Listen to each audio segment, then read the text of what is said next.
தொடர் விடுமுறை காரணமாக வெளியூர் சென்றவர்கள் சென்னைக்கு திரும்பி வருவதால் செங்கல்பட்டு மாவட்டம் சிங்கப்பெருமாள் கோவில் அருகே போக்குவரத்து நெரிசல் ஏற்பட்டிருக்கிறது. இது தொடர்பான விவரங்களை வழங்குவதற்காக இணைகிறார் செய்தியாளர் ராபர்ட். விவரங்களை பதிவு செய்யலாம். கண்டிப்பா ஸ்ரீராம். அதாவது விடுமுறை என்றாலே அனைவருக்கும் ஞாபகம் வருது செங்கல்பட்டு சுங்கச்சாவடி சிங்கப்பெருமாள் கோயில் தேசிய நெடுஞ்சாலை. இது இந்த பகுதியில் எப்பொழுதுமே அடிக்க போக்குவரத்து நெரிசல் காணப்படும்.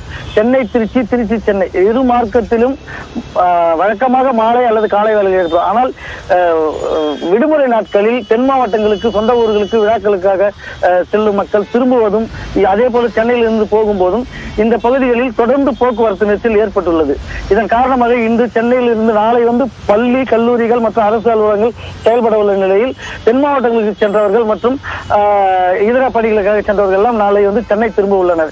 இதன் காரணமாக தற்போது திரும்பிக் கொண்டு இருக்கும் வாகனங்கள் பாத்தீங்கன்னா கடுமையான போக்குவரத்து நெரிசல் ஏற்பட்டு இருக்கிறது. இதன் காரணமாக வாகனங்கள் தற்போது ஊர்ந்து செல்லும் நிலை ஏற்பட்டுள்ளது. ஸ்ரீராம், கண்டிப்பா ராபர்ட், காட்சிகள் மூலமா பார்க்க முடியுது. அதே மாதிரி புத்தாண்டை கொண்டாடுறதுக்காக ஈசிஆர் கடற்கரைக்கு சென்ற பொதுமக்கள் ஒரே நேரத்தில் வீடு திரும்புறதால அக்கரை பகுதியிலும் கடுமையான போக்குவரத்து நெரிசல் இருக்கிறதா சொல்லப்படுது. அது தொடர்பான விவரங்கள் என்ன ராபர்ட்?